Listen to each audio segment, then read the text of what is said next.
सब प्रेम से बोलो, गौरी पुत्र गणेश की जय। ओम नमः शिवाय। हर हर महादेव। नंदीश्वर बोले, हे महामुनि, एक बार देवताओं और असुरराज वृत्तासुर में बड़ा भयानक युद्ध हुआ। वृत्तासुर ने सभी देवताओं को युद्ध में हरा दिया। तब सब देवता अपने प्राणों की रक्षा हेतु ब्रह्मा जी की शरण में गए। ब्रह्मा जी के पास पहुंचकर देवताओं ने उन्हें अपनी सारी परेशानियां बताई और उनसे अपनी प्राण रक्षा करने की प्रार्थना की। ब्रह्मा जी ने कुछ देर तक विचार किया और फिर देवताओं से कहा, हे देवताओं, महर्षि दधीचि ने भगवान शिव की घोर तपस्या करके उनसे वर मांगा है कि उसकी हड्डियां वज्र सी कठोर हो जाए। इसलिए तुम महर्षि दधीचि से उनकी अस्थियों की मांग करो। उनकी हड्डियों से वज्र का निर्माण करके ही वृत्तासुर का संहार किया जा सकता है। ब्रह्मा जी के वचन सुनकर देवराज इंद्र, देवगुरु बृहस्पति और अन्य देवताओं को साथ लेकर महर्षि दधीचि के आश्रम में गए। वहां पहुंचकर उन्होंने महर्षि को हाथ जोड़कर प्रणाम किया। देवताओं को अचानक इस प्रकार आया देखकर दधीचि ने उनके आने का कारण पूछा।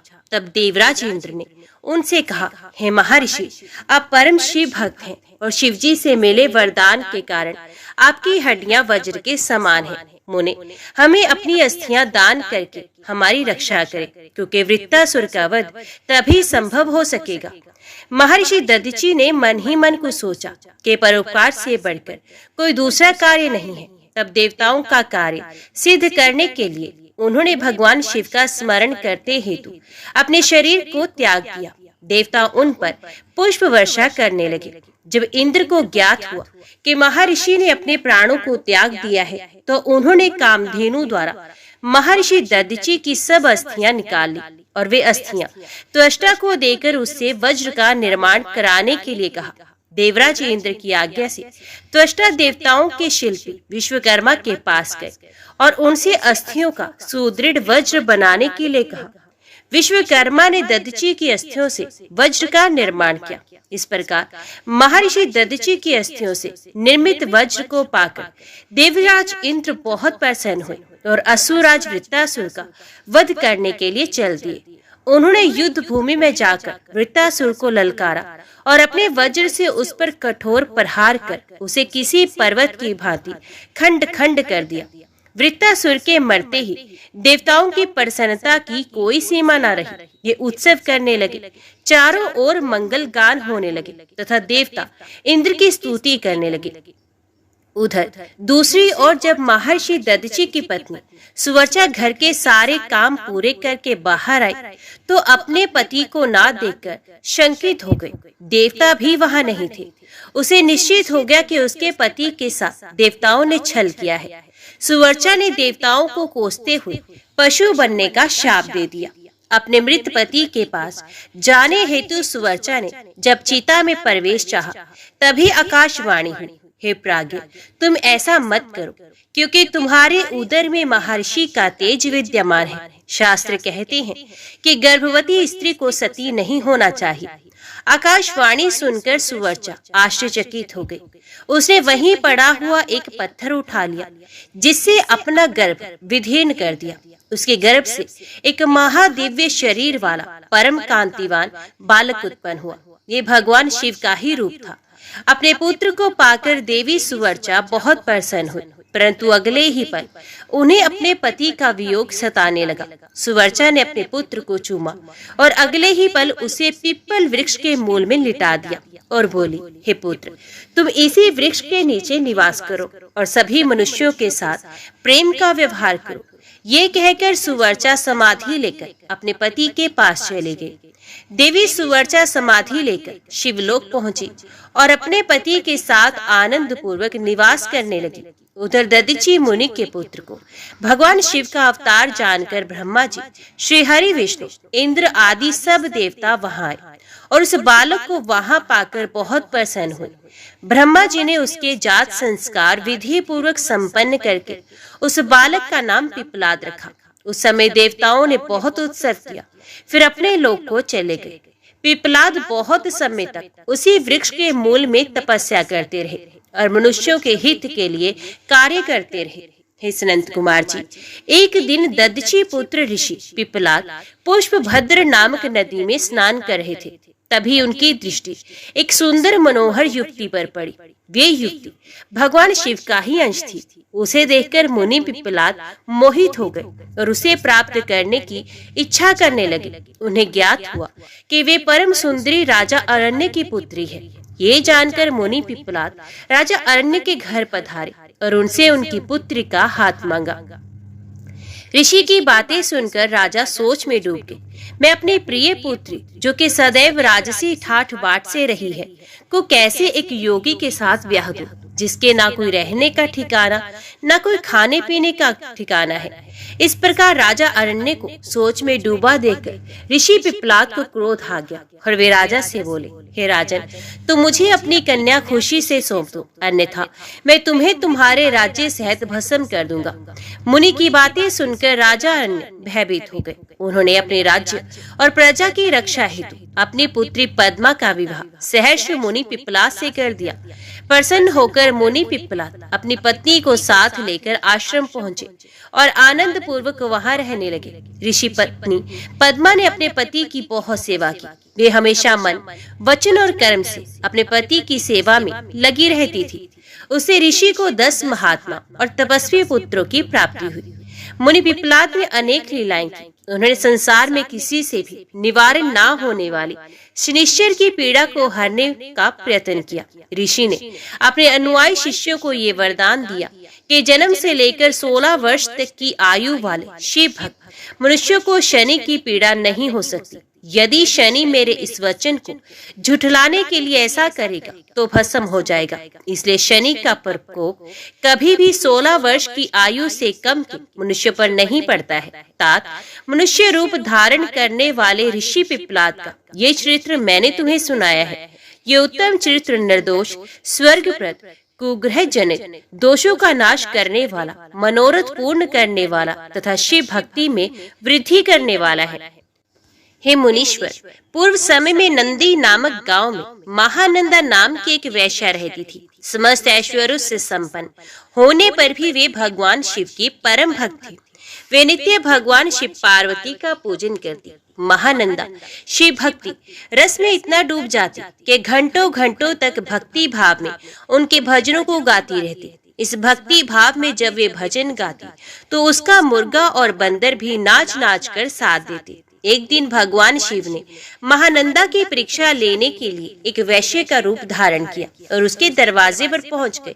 उनके हाथों में एक सुंदर रत्न जड़ित कंकण था। उस वैश्य का कंकण महानंदा को भा गया। वे उसे पाना चाहती थी। वैश्य रूपी भगवान शिव ने उसके मन की बात जान ली और बोले, हे देवी, यदि आपको ये कंकण पसंद है तो इसका मूल्य चुकाकर इसे आप रख लें। उस वैश्य की बात सुनकर महानंदा ने विनम्रता से मुस्कुराते हुए कहा, मैं तो एक वैश्या हूँ। व्यभिचार ही मेरे कुल का धर्म है। इसके अतिरिक्त मेरे पास कुछ भी नहीं। यदि आप मुझे ये कंकण देंगे तो मैं 3 दिन तक आपकी पत्नी बनकर आपके साथ रहूंगी। देवी महानंदा के प्रस्ताव को सुनकर वे वैश्य तैयार हो गया और कहने लगा कि सूर्य और चंद्रमा इस बात के प्रमाण है। अब तुम मेरे हृदय पर हाथ रखकर 3 बार ये कहो कि तुम 3 दिन तक मेरे साथ मेरी पत्नी बनकर रहोगी। महानंदा ने वैश्या के कहे अनुसार वचनों को दोहरा दिया। तत्पश्चात वैश्य ने बहुत सुंदर रत्न जड़ित कंकण महानंदा के हाथ में दिया और बोला, हे कांति, भगवान शिव का ये रत्न जड़ित शिवलिंग मुझे अपने प्राणों से भी अधिक प्रिय है, इसलिए तुम इसकी सदैव रक्षा करना। महानंदा ने वैश्य द्वारा दिया गया वे शिवलिंग अपने माथे पर लगाया और हर हाल में उसकी रक्षा करने का आश्वासन वैश्य को दिया तथा ले जाकर अपने नाटक मंडप में रख दिया। रात में जब सब सो गए तब उस नाटक मंडप में आग लगी। वे धू धू कर जलने लगा। महानंदा ने अपने बंदर और मुर्गे को तो बचा लिया, परंतु भगवान शिव के रत्न जड़ित सुंदर लिंग को, जो वैश्य ने उसे संभाल कर रखने के लिए दिया था, ना बचा सकी। वे आग में जलकर नष्ट हो गया। ये देखकर वे वैश्य और महानंदा बहुत दुखी हुई। उस वैश्य ने कहा, हे नंदे, ये शिवलिंग मुझे अपने प्राणों से भी अधिक प्रिय था। जब शिवलिंग जल गया तो मैं अब क्या करूंगा? महानंदा के बहुत समझाने पर भी वैश्य नहीं माना और उसने अपने शरीर को अग्नि की भेंट कर दिया। ये देखकर महानंदा को बहुत दुख हुआ। कि मेरी असावधानी के कारण उस वैश्य के प्राण चले गए, मेरे ही कारण एक परम शिव भक्त मर गया। ये सोच सोचकर नंदा पागल हुए जा रही थी। उसे याद आया कि उसने वैश्य से 3 दिन तक उसके साथ रहने का वचन दिया था। तब महानंदा ने अपना सारा धन, रत्न, आभूषण आदि सभी बहुमूल्य वस्तुएं आदि प्रसन्नता से ब्राह्मणों को दान कर दिया और स्वयं उस वैश्य की चिता अग्नि में कूदने लगी। परंतु इससे पहले कि महानंदा उस अग्नि में प्रवेश करती, वहां भगवान शिव प्रकट हो गए। भगवान शिव को साक्षात अपने सामने पाकर नंदा स्तब्ध रह गई और एकटक उन्हें देखने लगी। उसकी आंखों से आंसू बहने लगे। कुछ क्षण पश्चात जैसे ही उसे ध्यान आया, उसने भगवान शिव के चरण पकड़ लिए और उनकी स्तुति करने लगी। तब प्रसन्न होकर महादेव जी बोले, नंदा, मैं तुम्हारी सत्यता, धर्म, धैर्य और निश्चल भक्ति भावना से बहुत प्रसन्न हूँ। मैंने ही वैश्य रूप धारण करके तुम्हारी परीक्षा ली थी, जिसमें तुम सफल हुई। मांगो, क्या मांगना चाहती हो? तब महानंदा बोले, भगवान, मैं और मेरे सभी साथी आपके दर्शनों से ही धन्य हो गए। इससे अधिक हमें कुछ नहीं चाहिए। हाँ, यदि फिर भी आप देना चाहती हैं तो अपने चरणों में थोड़ा सा स्थान दे दीजिए। ये सुनकर शिवजी ने प्रसन्नता पूर्वक महानंदा को शिवलोक भेज दिया। नंदीश्वर बोले, हे तात, भद्रायु राजा जिस पर भगवान शिव ने ऋषभ रूप में कृपा की थी, उनकी परीक्षा लेने के लिए भगवान शिव ने द्विजेश्वर अवतार धारण किया था। ऋषभ के प्रभाव से अपने शत्रुओं पर विजय पाकर भद्रायु सिंहासन पर आरूढ़ हुए। उन्होंने राजा चंद्रगंग की पुत्री सीमंतनी से विवाह किया। एक समय राजा भद्रायु बसंत ऋतु में अपनी पत्नी सीमंतनी के साथ वन विहार कर रहे थे। तब भगवान शिव पार्वती उस दंपति की धर्म निष्ठा की परीक्षा लेने हेतु उस वन में पहुंचे।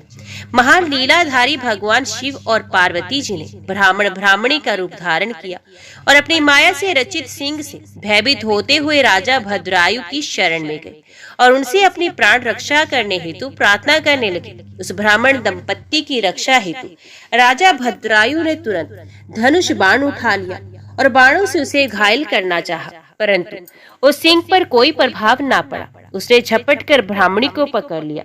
वे बहुत चीखी, चिल्लाई, परंतु सिंह ब्राह्मणी को बलपूर्वक घसीटता हुआ भाग गया। अपनी पत्नी को सिंह द्वारा ले जाए जाने पर ब्राह्मण बहुत दुखी हुआ और रोने लगा और राजा भद्रायु से बोला, हे राजा, आपके बड़े बड़े आयुध कहाँ हैं? तुम्हारे पराक्रम का क्या फल है कि आप जंगली जानवरों के आघातों से भी दुखियों की रक्षा नहीं कर सकते? दीन दुखियों की रक्षा करना राजा का परम धर्म होता है। फिर आपने अपने क्षत्रिय धर्म का पालन क्यों नहीं किया? आपने अपने कुल का धर्म ही नष्ट कर दिया है। जो दुखी और शरणागतों की रक्षा नहीं कर सकता, उसे जीने का कोई अधिकार नहीं। कृपण अनाथ और दीन दुखी की रक्षा करने में असमर्थ मनुष्य को जहर खा लेना चाहिए या अग्नि में जल जाना चाहिए। उस ब्राह्मण द्वारा कही गई बातें सुनकर राजा भद्रायु को बहुत दुख हुआ। वे अपने दुर्भाग्य को याद करके शोक में डूब गया। उसने सोचा कि आज मेरा सारा पौरुष नष्ट हो गया। आज मैं एक असहाय ब्राह्मण की रक्षा नहीं कर सका, इसलिए मुझे घोर पाप लगेगा।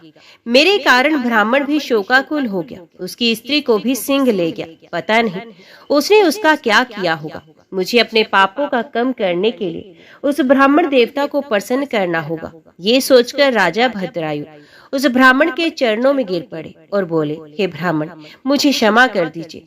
मैं आपकी पत्नी की रक्षा नहीं कर सका। मैं अपना राजपाट सब आपके चरणों में न्यौछावर करता हूँ। ये सुनकर वे ब्राह्मण बोला, भला मैं ठहरा भिक्षा मांगने वाला एक ब्राह्मण, मैं तुम्हारे राजपाट का क्या करूँगा? इसलिए यदि तुम वाकई मुझे कुछ देना चाहते हो तो अपनी पत्नी मुझे दान में दे दो। ब्राह्मण की बात सुनकर राजा भद्रायु ने कहा, ब्राह्मण, पराई स्त्री का उपभोग तो महापाप है, उसका प्रायश्चित भी नहीं हो सकता। तब ब्राह्मण ने कहा कि राजा, मैं तो बड़े से बड़े पाप को अपनी तपस्या से पल भर में नष्ट कर सकता हूँ। तब भद्रायु ने सोचा कि मुझे ब्राह्मण को अपनी स्त्री दान करके शीघ्र ही अग्नि में प्रवेश कर जाना चाहिए। तत्पश्चात राजा भद्रायु ने अपनी पत्नी उस ब्राह्मण को सौंप दी। उसके बाद उन्होंने अग्नि पर ज्वलित की और स्नान कर देवताओं को प्रणाम करने के पश्चात उस अग्नि की 3 बार परिक्रमा की। फिर त्रिलोकीनाथ के भगवान शिव का ध्यान करने लगे और उन्हीं का स्मरण करते हुए जैसे ही वे अग्नि में प्रवेश करने लगे, वैसे ही द्विजेश्वर रूपधारी भगवान शिव वहां प्रकट हो गए। भगवान शिव के 5 मुख, 3 नेत्र, पिनाक और चंद्रकलाधारी सुंदर स्वरूप, जो कि करोड़ों सूर्य के समान प्रकाशित था, देखकर राजा भद्रायु आनंद मगन हो गए। उन्होंने दोनों हाथ जोड़कर शिव जी को प्रणाम किया और उनकी स्तुति करने लगे। राजा भद्रायु की स्तुति सुनकर भगवान शिव पार्वती बोले, हे भद्रायु, तुम्हारी शिव भक्ति से मैं बहुत प्रसन्न हूँ। तुमने सदा मेरा भक्ति भाव से पूजन किया है, अतः तुम अपनी पत्नी सहित मुझसे वर मांगो। आज मैं तुम्हारी मनोवांछित अभीष्ट वस्तु प्रदान करूंगा। मैंने ही तुम्हारी परीक्षा लेने हेतु ब्राह्मण का रूप धारण किया था। ब्राह्मणी के रूप में स्वयं देवी पार्वती थी और वे सिंह मायावी था। तुम अपनी परीक्षा में सफल हुए हो। राजन, कहो क्या चाहते हो। भगवान शिव की ये उत्तम वचन सुनकर राजा भद्रायु बोले, हे देवाधिदेव भगवान शिव, आप सबके परमेश्वर हैं। आपके स्वरूप के साक्षात दर्शन पाकर मैं धन्य हो गया हूँ।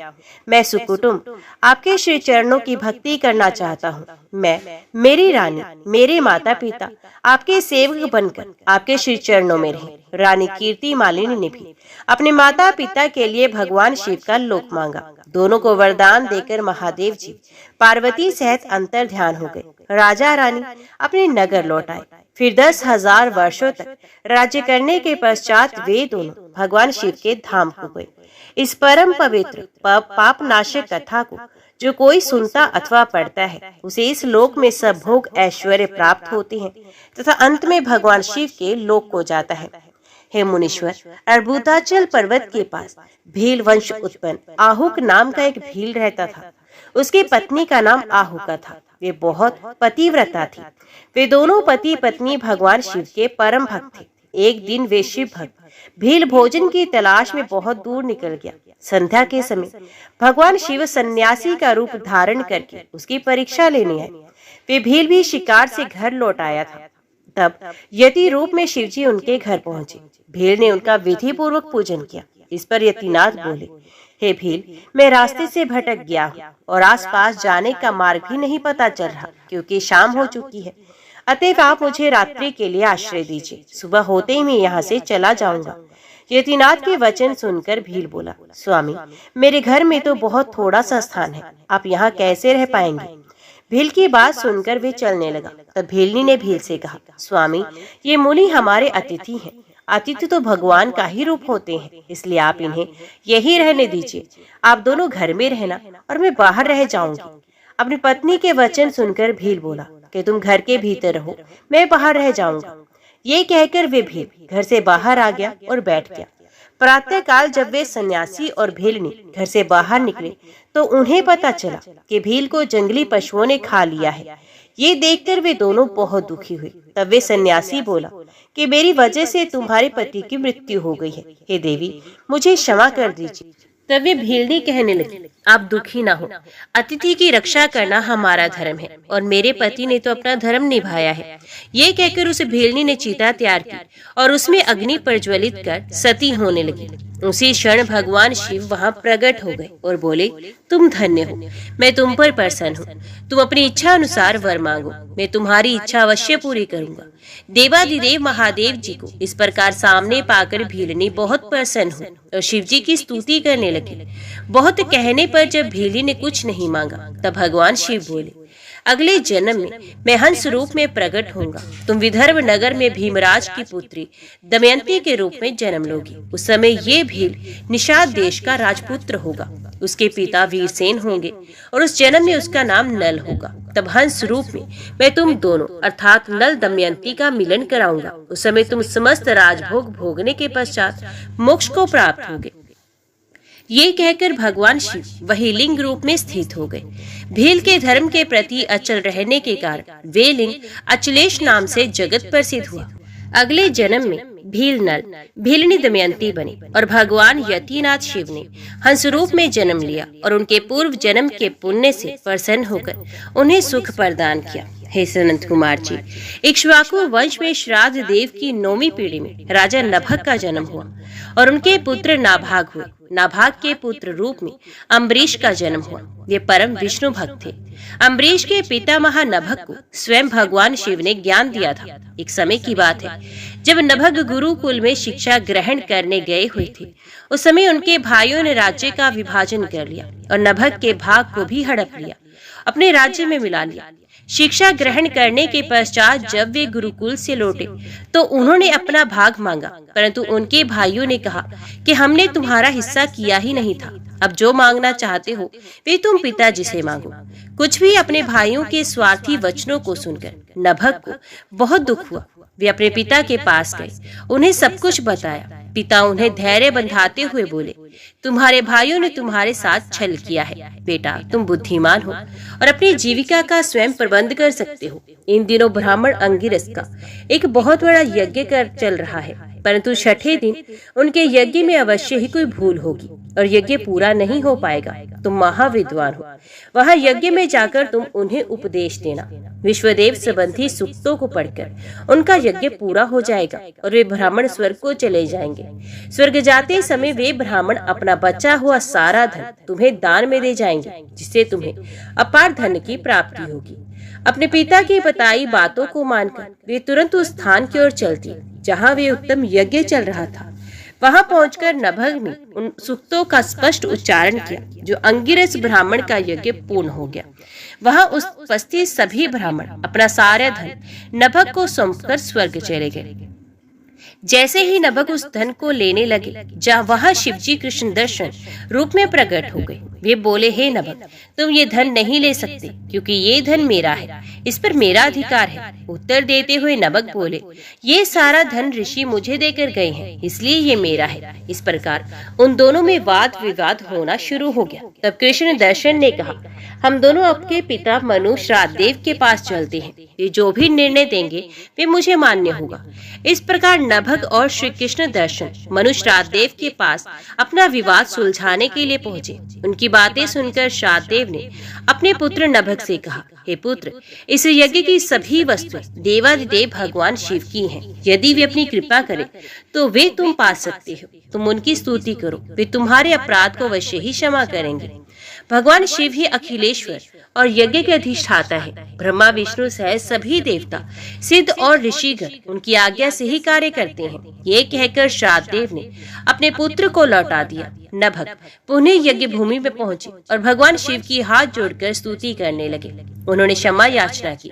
उनकी प्रार्थना सुनकर ब्रह्मा विष्णु व अन्य देवता भी वहां प्रकट हो गए और वे शिव रूपी कृष्ण दर्शन की स्तुति करने लगे। तब प्रसन्न होकर वे बोले, पुत्र नभग, तुम्हारे पिता के वचन बिल्कुल सत्य हैं। मैं ही यज्ञ का अधिष्ठाता हूँ और तुम्हारी उत्तम स्तुति से प्रसन्न हुआ हूँ। मैं तुम्हें सनातन ब्रह्म ज्ञान देता हूँ। तुम महाज्ञानी हो और सब अभिष्ट वस्तुओं को ग्रहण करो। ये कहकर भगवान शिव अंतर ध्यान हो गए।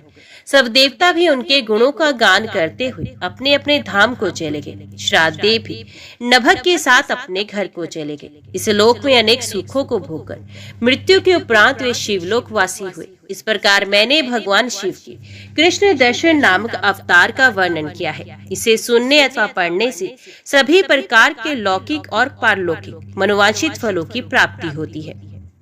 हे ब्रह्मपुत्र, एक समय की बात है। देवगुरु बृहस्पति ने देवराज इंद्र और सब देवताओं को साथ लेकर त्रिलोकीनाथ देवादिदेव भगवान शिव के दर्शन के लिए उनके धाम कैलाश पर्वत की ओर प्रस्थान किया। देवराज इंद्र की परीक्षा लेने के लिए महान लीलाधर भगवान शिव ने भयंकर अवधूत का रूप धारण किया। अग्नि के तेज से प्रज्वलित विशाल काय वे पुरुष बीच रास्ते में ही विराजमान हो गए। बृहस्पति जी के साथ इंद्र व अन्य देवता अद्भुत विशाल काय आकार वाले पुरुष को अपने मार्ग में बैठा देखकर आश्चर्यचकित हो गए। इंद्रदेव क्रोधित हो उठे। वे भी भगवान शिव को नहीं पहचान सके। वे पूछने लगे, तुम कौन हो? तुम्हारा नाम क्या है? तुम कहाँ से आ रहे हो? मुझे जल्दी से बताओ।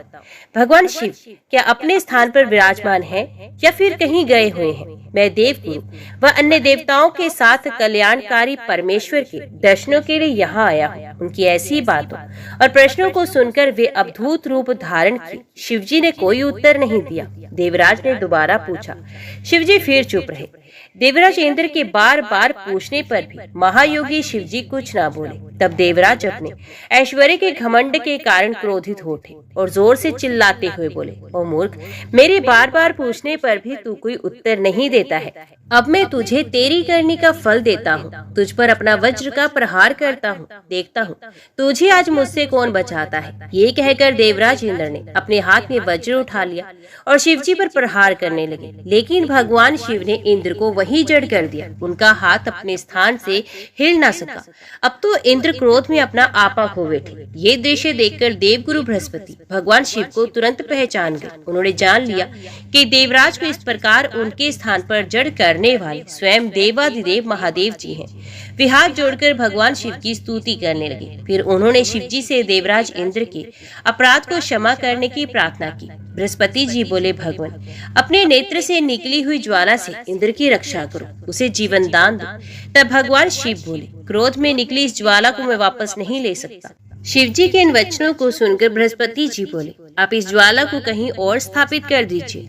ये सुनकर शिव जी मुस्कुराए और बोले, हे देवगुरु, इंद्र की जीवन रक्षा करने के कारण आप जगत में जीव नाम से प्रसिद्ध होंगे। ये कहकर उन्होंने अपने नेत्र से निकली ज्वाला को हाथ में लेकर समुद्र में फेंक दिया। समुद्र में गिरते ही वे ज्वाला एक बालक के रूप में प्रकट हुई। वे बालक सिंधु पुत्र जलंधर के नाम से विख्यात हुआ। भगवान शिव ने ही देवताओं के आग्रह पर उसका वध किया था। अवधूत रूप में ऐसी लीला करके शिव जी वहां से अंतर्ध्यान हो गए और देवराज इंद्र बृहस्पति जी वन्य देवताओं के साथ प्रसन्नता पूर्वक घर को लौट आए। हे मुनिश्रेष्ठ, विदर्भ नाम के एक नगर में सत्यरथ नामक राजा का राज्य था। वे भगवान शिव का परम भक्त था। एक बार उसके नगर पर उसके शत्रुओं ने आक्रमण किया। राजा सत्यरथ ने अपने शत्रुओं का सामना बहुत दृढ़ता से किया, परंतु वे युद्ध में हार गया। उसके शत्रुओं ने उसे मार डाला। राजा के मारे जाने पर सारी सेना भयभीत होकर तितर बितर हो गई। उस समय विदर्भ नरेश की पत्नी गर्भवती थी। जब रानी को सारी बातें ज्ञात हुई तो अपने प्राणों की रक्षा के लिए उसने रात में ही नगर छोड़ दिया। भगवान शिव का स्मरण करते हुए रानी पूर्व दिशा की ओर चली गई। बहुत दूर जाकर एक सरोवर के निकट एक सघन वट वृक्ष के नीचे अपनी कुटिया बनाकर वे रहने लगी। उसी स्थान पर रानी ने एक दिव्य बालक को जन्म दिया। एक दिन रानी अपने पुत्र को कुटिया में ही लिटाकर सरोवर से जल लेने गई तो वहां उसे घड़ियाल ने पकड़ लिया। उधर वे बालक अकेला पड़ा भूख प्यास से व्याकुल होकर जोर जोर से रोने लगा। उस बालक को रोता देखकर भक्त वत्सल दयालु भगवान शिव को उस पर दया आ गई। उन्होंने एक गरीब ब्राह्मणी को प्रेरित कर उस स्थान पर भेजा। वे विधवा ब्राह्मणी उस स्थान पर पहुंची जहां वे बालक रो रहा था। उसको देखकर ब्राह्मणी का दिल द्रवित हो गया। वे उस बालक के विषय में सोचने लगी कि अब इस बालक का क्या होगा। तभी भगवान शिव स्वयं भिक्षुक का रूप धारण करके वहां गए। ब्राह्मणी से बोले, हे ब्राह्मणी, अपने मन में आने वाली शंका को दूर करो। इस छोटे से बालक को उठा लो और अपने पुत्र की भांति पालन करो। तब उनके वचन सुनकर वे ब्राह्मणी बोली, हे ब्राह्मण देव, मैं तो स्वयं इस बालक को पालने के बारे में ही सोच रही थी, परंतु मेरा मन शंकित था। अब आपने मेरी दुविधा दूर कर दी है। अब मैं अवश्य ही इस बालक की माता बनकर इसे पालूंगी। पर मैं आपसे इतना जानना चाहती हूँ कि आप कौन हैं और कहाँ से आए हैं। ये बालक किसका है और इस सुनसान जंगल में कैसे आ गया है। भिक्षुवर, आपको देखकर मेरा मन बार बार ये कह रहा है कि आप दया और करुणा के सागर भगवान शिव हैं, जो अपने भक्त की रक्षा के लिए यहाँ आए हैं। मैं भी आपकी माया से मार्ग में भटक कर यहाँ आ गई हूँ। मैं जानती हूँ आपकी कृपा से इसका अवश्य ही कल्याण होगा। उस गरीब ब्राह्मणी की बातें सुनकर भिक्षु रूप धारण किए भगवान शिव बोले, हे ब्राह्मणी, ये बालक विदर्भ नगर के नरेश सत्यरथ का पुत्र है, जिसे उसके शत्रु युद्ध में हराकर मौत के घाट उतार दिया। सत्यरथ की गर्भवती पत्नी नगर से भागकर यहाँ आ गई थी। इस बालक को जन्म देने के पश्चात वे सरोवर में जल पीने गई तो वहीं उसे घड़ियाल ने अपना आहार बना लिया। शिवजी के वचनों को सुनकर ब्राह्मणी फिर प्रश्न करती हुई बोली, भगवान, किस कारण से ये बालक अनाथ और बंधुहीन हो गया है। बालक के पिता सत्यरथ के शत्रु ने क्यों मार दिया और किस लिए शिशु की माता को घड़ियाल ने खा लिया। मेरा स्वयं का पुत्र भी गरीब और निर्धन है, भला इसको कैसे सुख प्राप्त होगा। ब्राह्मणी के इन प्रश्नों को सुनकर भक्त वत्सल भगवान शिव अपने उसी भिक्षुक रूप में बोले, हे देवी, राजा सत्यरथ अपने पूर्व जन्म में पांडे देश के श्रेष्ठ राजा थे। वे सदैव शिव धर्म का पालन करते और भक्ति भाव से उनकी आराधना करते थे। एक दिन प्रदोष काल में जब राजा भगवान शिव का पूजन कर रहे थे, उसी समय नगर में कोलाहल मचा। राज्य में विद्रोह फैलने की आशंका से राजा ने पूजा बीच में ही छोड़ दी। सैनिकों ने जिसे राजद्रोही के रूप में राजा के सामने ला खड़ा किया वे और कोई नहीं, उसी राज्य का एक सामंत था। उसे देखकर पांड्य राज क्रोध में अपना आपा खो बैठे और उसे सामंत का सर कटवा दिया। प्रदोष पूजन के नियम को समाप्त किए बिना ही राजा ने भोजन भी कर लिया। इसी तरह राजकुमार ने भी प्रदोष पूजन के बिना भोजन कर लिया और सो गया। वे पांड्य राज जन्म में विदर्भ राज हुआ। प्रदोष में शिव पूजन को बीच में छोड़ देने की वजह से उसका वध कर दिया गया और पूर्व जन्म का उसका पुत्र इस जन्म में भी उसका पुत्र बनकर जन्मा। शिव पूजन बिना खा पी कर सो जाने के कारण वे दरिद्रता में घिरा हुआ है। इसकी माता ने पूर्व जन्म में छल से अपनी सौतन को मार दिया, इसलिए उसे भी घड़ियाल ने खा लिया। तुम्हारा पुत्र पूर्व जन्म में ब्राह्मण था और महादानी था, परंतु इसने कोई यज्ञ कर्म नहीं किए, इसी कारण इसे भी दरिद्रता का दंड मिला है। इन दोनों पुत्रों के दोषों को दूर करने के लिए तुम भगवान शिव की शरण में जाओ, यही तुम सबका कल्याण करेंगे। ब्राह्मणी को सब कुछ बताकर भगवान ने अपना सत्य रूप उन्हें दिखाया। साक्षात भगवान शिव के दर्शन कर ब्राह्मणी कृतार्थ हो गई और हाथ जोड़कर शिव जी की स्तुति करने लगी। तब आशीर्वाद देकर महादेव जी अंतर ध्यान हो गए। तत्पश्चात वे ब्राह्मणी उस बालक को अपने साथ ले गई। फिर वे अपने पुत्रों के साथ एक चक्र नामक गांव में रहने लगी और अपने दोनों पुत्रों का लालन पालन करने लगी। समय आने पर ब्राह्मणों ने उनका यज्ञोपवीत संस्कार किया। दोनों शांडिल्य मुनि के उपदेश सुनते और शिव जी की आराधना करते। समय बीतता गया, दोनों पुत्र बड़े हो गए। एक दिन ब्राह्मणी पुत्र को नदी में स्नान के लिए जाते समय सोने से भरा कलश मिला। उस सोने के कलश से उनकी गरीबी दूर हो गई। फिर भी वे नियम से शिव जी की आराधना करती। एक दिन वे वन में गई। वह एक गंधर्व कन्या अपने पिता के साथ आई और वे राजकुमार पर मोहित हो गई। उसके पिता ने उसका विवाह राजकुमार से कर अपना राज्य उसे सौंप दिया। ब्राह्मणी वहाँ की राजमाता हुई और ब्राह्मण पुत्र उसका भाई। अब वे सब लोग प्रसन्नता पूर्वक राज सुख भोगने लगे। भगवान शिव का भिक्षु वर अवतार पुरुषार्थ का साधन और अभीष्ट फल देने वाला है। हे सनत कुमार जी, व्याघ्रपाद के पुत्र उपमन्यु पूर्व जन्म में प्राप्त सिद्धि के कारण मुनि कुमार के रूप में जन्मे थे। बचपन से ही वे अपनी माता के साथ अपने मामा के घर में रहा करते थे। वे बहुत गरीब थे। एक दिन उन्हें पीने के लिए बहुत कम दूध मिला। बालक दूध पीने का हठ करने लगा। माँ के समझाने पर जब बालक ना माना तो उसकी माता ने खेतों में बीन कर लाए गए दोनों दानों को पीसकर उससे कृत्रिम दूध तैयार किया और उसे अपने पुत्र को दिया। बालक ने जब उसे पिया तो वे जान गया कि वे दूध नहीं बल्कि कुछ और है। अपने पुत्र को इस प्रकार रोता बिलखता देखकर उसकी माता ने उसे गोद में उठाया और उसके आंसू को पोंछते हुए बोली, बेटा, हम वनों में रहने वाले लोगों के पास भला दूध कहाँ से आएगा? भगवान शिव की कृपा से तुम्हें दूध मिल सकता है। अपनी माता के ऐसे वचन सुनकर शोकाकुल व्याघ्रपाद का पुत्र बोला, माँ, यदि सब कुछ प्रदान करने वाले भगवान शिव ही हैं, तो मैं निश्चय ही उन्हें अपनी भक्ति से प्रसन्न करूंगा। ये कहकर वे बालक अपनी माता को प्रणाम कर वहाँ से चला गया। वे हिमालय पर्वत पर पहुंचा। वहाँ उसने एक छोटा सा मंदिर बनवाया और भगवान शिव माता पार्वती की मूर्ति स्थापित की। तत्पश्चात जंगल के अनेकों फल फूलों व वनस्पतियों से वे नित्य शिव पार्वती की आराधना करता तथा पंचाक्षर मंत्र ओम नमः शिवाय का जाप करता। इस प्रकार उस बालक ने काफी समय तक भगवान शिव की कठोर तपस्या की। उपमन्यु की घोर तपस्या के प्रभाव से तीनों लोग प्रदीप्त हो उठे। तब भगवान शिव इंद्र का और देवी पार्वती इंद्राणी का रूप धारण करके नंदी के स्थान पर ऐरावत हाथी पर बैठकर उपमन्यु के पास आए। वे उपमन्यु से बोले, हे बालक, हम तुम पर प्रसन्न हैं। मांगो, क्या मांगना चाहते हो? हम तुम्हें सभी अभिष्ट फल प्रदान करेंगे।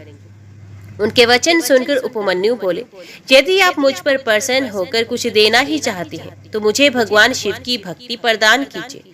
तब देवराज इंद्र ने उपमन्यु से कहा कि उपमन्यु, मैं देवताओं का स्वामी इंद्र हूँ, तुम मेरी आराधना करो, मैं तुम्हें सारी अभिष्ट वस्तुएं प्रदान करूंगा। भगवान शिव तो मेरे समक्ष कुछ भी नहीं, तुम उनको भूल जाओ। इस प्रकार इंद्र ने भगवान शिव की बहुत निंदा की। अपने आराध्य भगवान शिव की निंदा सुनकर उपमन्यु को क्रोध आ गया। उसने भगवान शिव का स्मरण करते हुए अपने हाथ में भस्म उठा ली और उसे अघोर मंत्र से अभिमंत्रित करके उसमें अग्नि प्रवाहित कर उसे देवराज इंद्र पर चला दिया।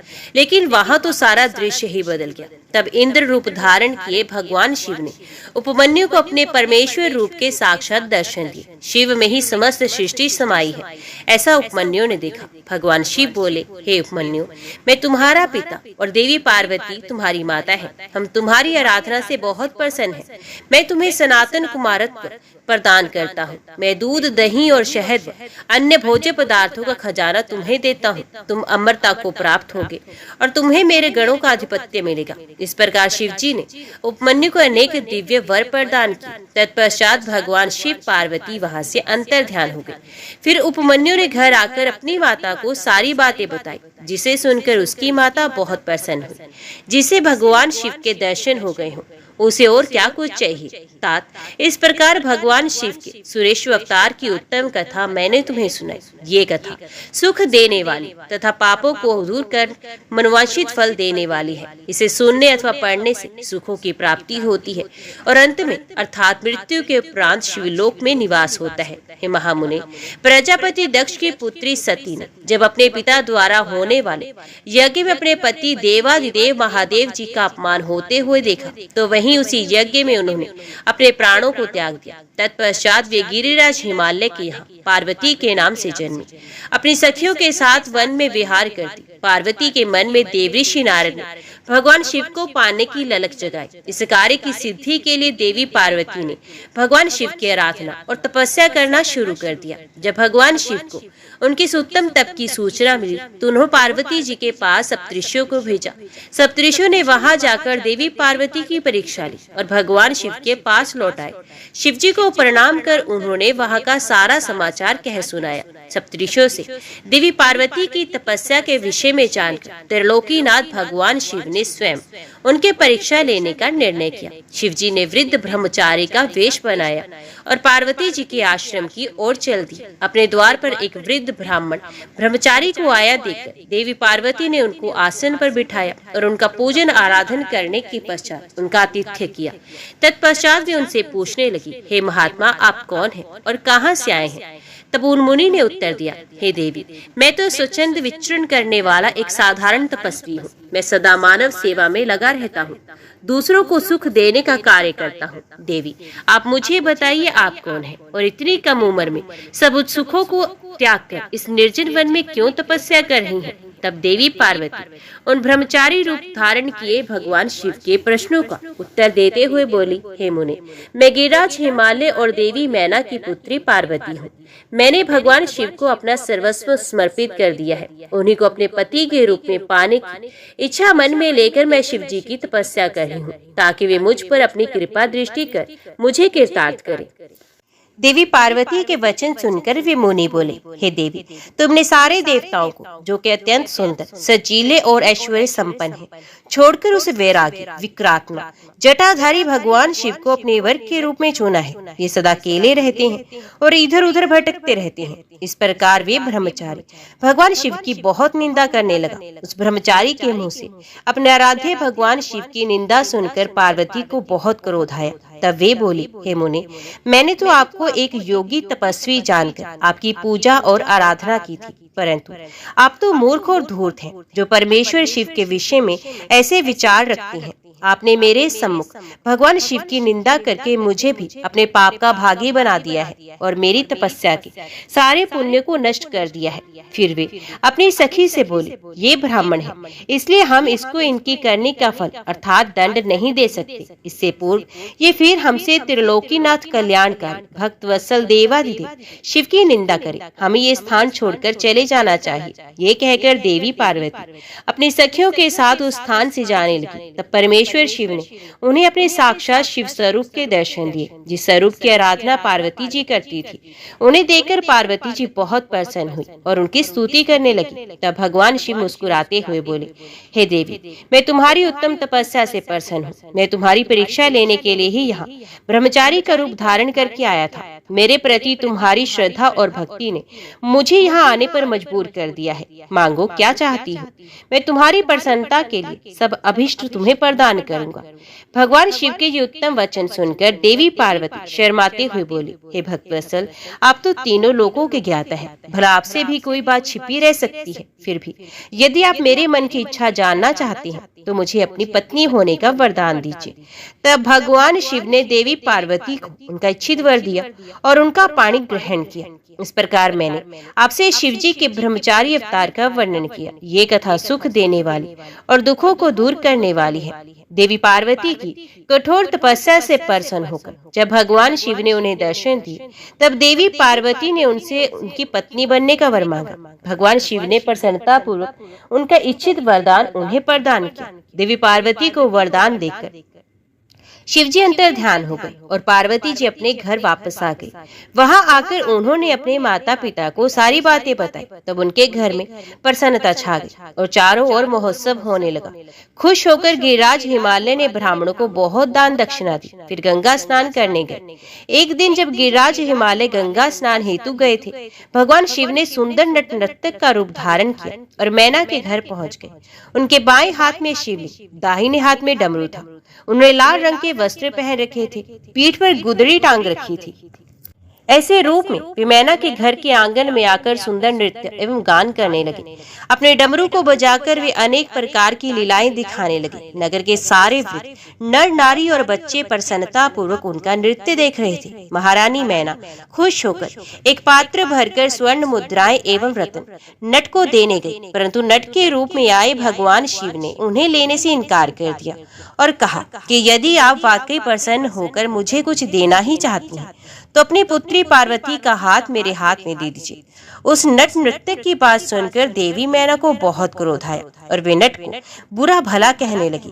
उसी समय गिरिराज हिमालय भी गंगा स्नान करके वापस आ गए। जब उन्हें इस बात का पता चला तो उन्होंने अपने सेवकों को उस नट को वहां से बाहर निकालने की आज्ञा दी। सेवक नट की ओर बढ़ ही रहे थे कि मायावर लीलाधारी भगवान शिव ने मैना और हिमालय को पार्वती सहित क्षण भर के लिए अपने दिव्य रूप के दर्शन कराए और अगले ही पल तेज कदमों से चलकर वहां से गायब हो गए। नट नृत्य के चले जाने के उपरांत देवी मैना और गिरिराज हिमालय बैठकर नट के विषय में बात करने लगे, उसी की लीलाओं की प्रशंसा करने लगे। तभी माया से मोहित उनको उस नट नृत्य के देवादिदेव महादेव भगवान शिव होने का ज्ञान प्राप्त हुआ। तब उन्हें बहुत दुख हुआ कि हमने अपने द्वार पर पधारे शिव जी का अपमान किया और उन्हें अपनी कन्या नहीं सौंपी। ये विचार कर दोनों बहुत दुखी हुए और अपने अपराध का प्रायश्चित करने हेतु भगवान शिव की आराधना करने लगे। उनकी भक्ति भाव से की गई पूजा से प्रसन्न होकर शिव जी ने देवी पार्वती का पाणी ग्रहण किया। ये शिव जी के नट नृत्य अवतार का महात्म्य मैंने तुम्हें सुनाया। ये वर्णन सब अभिष्ट फलों को प्रदान करने वाला है। हे सनंद कुमार जी, जब देवी मैना और गिरिराज हिमालय ने अपने द्वार पर नट का रूप धारण करके आए, शिव जी को अपनी कन्या देने से इनकार कर दिया, तब उन्हें अपनी भूल का एहसास हुआ और वे क्षमा याचना करने हेतु भगवान शिव की भक्ति भाव से आराधना करने लगे। उनकी शिव जी में परम भक्ति स्थापित हो गई। उनकी इस घनिष्ठ भक्ति से देवता चिंतित हो गए। उन्हें लगा कि यदि गिरिराज ने अपनी भक्ति से प्रसन्न कर शिव जी को अपनी कन्या पार्वती दे दी तो उन्हें भगवान शिव द्वारा निर्वाण प्राप्त हो जाएगा और वे संसार के बंधनों से छूटकर परम शिवलोक को प्राप्त कर लेंगे। गिरिराज हिमालय तो रत्नों का आधार है और यदि वे मुक्त हो गए तो पृथ्वी रत्न गर्भा कैसे कहलाएगी। फिर तो वे अपना वर्तमान स्थिर रूप त्याग कर दिव्य रूप को धारण कर लेंगे और शिवलोक के वासी हो जाएंगे। ये सब सोचकर देवताओं को चिंता सताने लगी और वे अपनी समस्या का समाधान करने हेतु देवगुरु बृहस्पति की शरण में गए। वहां जाकर उन्होंने बृहस्पति जी को प्रणाम किया और बोले, हे देवगुरु, आप कोई ऐसा उपाय करें जिससे गिरिराज हिमालय भगवान शिव की भक्ति से विरक्त हो जाए। आप हिमालय के पास जाकर उनसे शिव जी की निंदा करें। देवराज इंद्र के ऐसे वचन सुनकर देवगुरु बृहस्पति बोले, मैं परम कल्याणकारी परमेश्वर की निंदा नहीं कर सकता। आप अपना ये कार्य किसी अन्य देवता से पूर्ण कराइए। देवगुरु के इनकार कर देने पर इंद्र सब देवताओं सहित ब्रह्मा जी के पास गए और उनसे हिमालय के घर जाकर भगवान शिव की निंदा करने के लिए कहने लगे। तब ब्रह्मा जी ने भी भक्तवत्सल कल्याणकारी भगवान शिव की निंदा करने से मना कर दिया। ये सुनकर देवराज इंद्र निराश हो गए। तब ब्रह्मा जी ने उनसे कहा कि इंद्र, इस संसार में हर कार्य भगवान शिव की आज्ञा से ही पूर्ण होता है। तुम अपने कार्य की सिद्धि हेतु उन्हीं के शरण में जाओ, वे अवश्य ही तुम्हारे हित का कार्य करेंगे। तब ब्रह्मा जी से आज्ञा लेकर देवराज भगवान शिव के पास गए, उनसे सारी बातें कही। उनकी बातें सुनकर कल्याणकारी भगवान शिव ने इंद्र को उनके कार्य की पूर्ति का आश्वासन देकर वहां से विदा किया। देवराज इंद्र के कार्य को पूरा करने के लिए शिवजी ने साधु का वेश धारण किया। उन्होंने हाथ में दंड और शस्त्र लिया, मस्तक पर तिलक, गले में शालिग्राम, हाथ में स्फटिक की माला ली तथा भगवान श्री हरि विष्णु का नाम जपते हुए गिरिराज हिमालय के राज दरबार में पहुंच गए। अपने दरबार में आए उन तपस्वी को देखकर हिमालय ने सिंहासन को त्याग दिया, स्वयं उन्हें प्रणाम कर यथा योग्य आसन देकर उनका परिचय पूछा। तब ब्राह्मण देवता बोले, हे गिरिराज, मैं एक तपस्वी ब्राह्मण हूँ और परोपकार व सेवा के लिए भ्रमण करता रहता हूँ। अपनी दिव्य दृष्टि और योग बल से मुझे ज्ञात हुआ है कि आप अपनी लक्ष्मी स्वरूपा बेटी पार्वती का विवाह शिवजी से करना चाहते हैं, परंतु शायद आप ये नहीं जानते, शिवजी कुलहीन, बंधु बांधवहीन, आश्रयहीन, एकाकी रहने वाले, कुरूप, निर्गुण, अव्यय, शमशानवासी, गले में सर्प धारण करने वाले, सदा अपने शरीर पर चिता की भस्म लपेटे रखते हैं। ऐसे व्यक्ति को अपनी परम गुणी सुंदर कन्या को सौंपना सर्वथा अनुचित है। ये कहकर महान लीलाधारी भगवान शिव साधु रूप में वहां से चले गए। उनकी बातों का मैना हिमालय पर गहरा प्रभाव पड़ा और वे भगवान शिव की भक्ति से विमुख होकर इस सोच में डूब गए कि आगे क्या करें। इस प्रकार मैंने तुमसे शिवजी के साधु वेशधारी द्विज अवतार का वर्णन किया। हे सर्वज्ञ सनंत कुमार जी, देवगुरु बृहस्पति के पुत्र मुनि भारद्वाज हुए और उनके पुत्र के रूप में द्रोण का जन्म हुआ। द्रोण बचपन से महान धनुर्धारी, महातेजस्वी और सब अस्त्र शस्त्रों के ज्ञाता थे। यही नहीं, धनुर्वेद और सभी वेदों के महाज्ञाता थे। अपने इन्हीं गुणों के कारण अब कौरवों और पांडवों के आचार्य बने और द्रोणाचार्य इस नाम से प्रसिद्ध हुए। इन्हीं द्रोणाचार्य ने अपने मन में पुत्र प्राप्ति की कामना लेकर भगवान शिव की आराधना की और अपनी घोर तपस्या से त्रिलोकीनाथ भगवान शिव को प्रसन्न कर लिया। शिव ने उन्हें साक्षात दर्शन दिए। शिव जी द्वारा वर मांगने के लिए कहने पर द्रोणाचार्य बोले, हे प्रभु, यदि आप मेरी आराधना से संतुष्ट होकर प्रसन्न हुए हैं तो भगवान मुझे अपने अंश से पैदा होने वाला पुत्र प्रदान कीजिए, जो वीर पराक्रमी और अजय हो। द्रोणाचार्य को उनके इच्छित वर प्रदान कर शिवजी अंतर ध्यान हो गए। तत्पश्चात मुनि द्रोण प्रसन्नता पूर्वक अपने घर को चले गए और वहां जाकर उन्होंने अपनी पत्नी को वरदान प्राप्ति के बारे में बताया, जिसे सुनकर उनकी पत्नी बहुत खुश हुई। निश्चित समय पर मुनि द्रोण की पत्नी ने एक वीर बालक को जन्म दिया, जिसका नाम अश्वत्थामा रखा गया। अश्वत्थामा वीर और पराक्रमी योद्धा हुए और उन्होंने कौरव सेना का मान बढ़ाया। जब कौरव पांडवों का युद्ध हुआ तो अश्वत्थामा के कारण कौरव सेना अजय हो गई और वे पांडव सेना पर हावी होने लगे। शिवजी के अंश से उत्पन्न होने के कारण ही अश्वत्थामा ने पांडव पुत्रों को युद्ध में मार डाला था। ये देखकर अर्जुन बहुत क्रोधित हुए और अपने पुत्रों का नाश करने वाले पर आक्रमण करने लगे। अर्जुन के सारथी के रूप में स्वयं श्री कृष्ण थे। अर्जुन को अपनी ओर वाता देकर अश्वत्थामा ने उन पर बहश्रीर नामक अस्त्र छोड़ दिया, जिससे सारी दिशाएं प्रचंड तेज से प्रकाशित हो गई। अश्वत्थामा के इस अस्त्र को देख अर्जुन एक पल के लिए विचलित हो गए। उन्होंने श्री कृष्ण से इसका उपाय पूछा। तब श्री कृष्ण बोले, हे अर्जुन, ये बहुत घातक शक्ति है और इसे तुम्हारी रक्षा स्वयं भगवान शिव ही कर सकते हैं। तुम उन्हीं का स्मरण करके इस अस्त्र का नाश करो। तब अर्जुन ने हाथ जोड़कर भगवान शिव की मन से बहुत आराधना की और स्तुति की। तत्पश्चात उन्होंने जल को छूकर शिवास्त्र छोड़ा। इसके प्रभाव से अश्वत्थामा द्वारा चलाया गया ब्रह्मशिर अस्त्र शांत हो गया। फिर भगवान श्री कृष्ण ने अर्जुन सहित सब पांडवों को अश्वत्थामा से आशीर्वाद लेने के लिए कहा। श्री कृष्ण की आज्ञा मानते हुए सभी पांडवों ने अश्वत्थामा को प्रणाम किया। तब प्रसन्न होकर अश्वत्थामा ने पांडवों को अनेकों वर प्रदान किए और फिर अपने कर्तव्य को निभाते हुए कौरव सेना से मिलकर पुनः पांडवों से युद्ध करने लगे। इस प्रकार भगवान शिव ने परम भक्त द्रोण के घर पुत्र के रूप में जन्म लेकर अनेक लीलाएं रची। हे श्रेष्ठ मुनि, जब पांडवों को दुर्योधन ने जुए में हरा दिया था और वे वनवास पाकर अपनी पत्नी द्रौपदी सहित द्वैत वन में निवास करने लगे थे, तब एक दिन दुर्योधन ने ऋषि दुर्वासा को उनके शिष्यों सहित पांडवों को कष्ट देने के लिए उनके पास भेजा। दुर्वासा ऋषि अपने 1000 शिष्यों को अपने साथ लेकर पांडवों की कुटिया में पहुंच गए और युधिष्ठिर से बोले कि हम स्नान करने जा रहे हैं, इतने में आप हम सबके लिए भोजन का प्रबंध कीजिए, और स्वयं चले गए। दुर्वासा ऋषि द्वारा भोजन की व्यवस्था करने की बात सुनकर सब पांडव सोच में डूब गए, क्योंकि उनके पास अन्न नहीं था।